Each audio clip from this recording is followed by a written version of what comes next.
ముందు ఇచ్చిన హామీలు అధికారంలోకి వచ్చిన తర్వాత ఏ విధంగా అన్నీ మర్చిపోయిన అనడంలో ఎటువంటి సంశయం లేదు అధ్యక్ష. ముఖ్యంగా ఉద్యమాలతో సాధించుకున్న తెలంగాణలో పేదలు పింఛనియు బాంఛను అని చేయి చాచి అనుకునే పరిస్థితి రాష్ట్ర వ్యాప్తంగా ఒక నిజామాబాద్ నియోజకవర్గంలోనే కాదు రాష్ట్ర వ్యాప్తంగా కూడా తాతలు ఆయిల్ అడుగుతా ఉన్నారు అధ్యక్ష.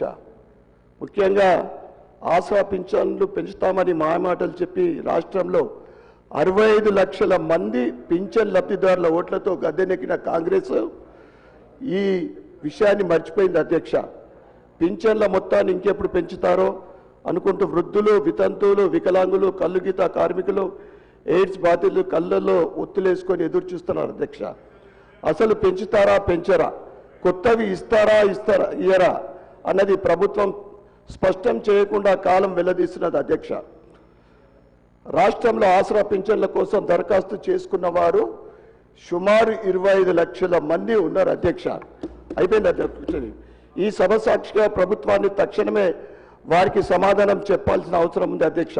బీడీ కార్మికులు, వృద్ధులు, వితంతువులు పింఛన్ మొత్తాన్ని 4,000 చేస్తామని ప్రకటించింది. ఇచ్చిన హామీ ప్రకారం ఆసరా పింఛన్ పెంచాలని నేను డిమాండ్ చేస్తున్నాను అధ్యక్ష. ధన్యవాదాలు. అధ్యక్ష, సభ్యులు చెప్పిన వివరాలు నోట్ చేసుకోవడం.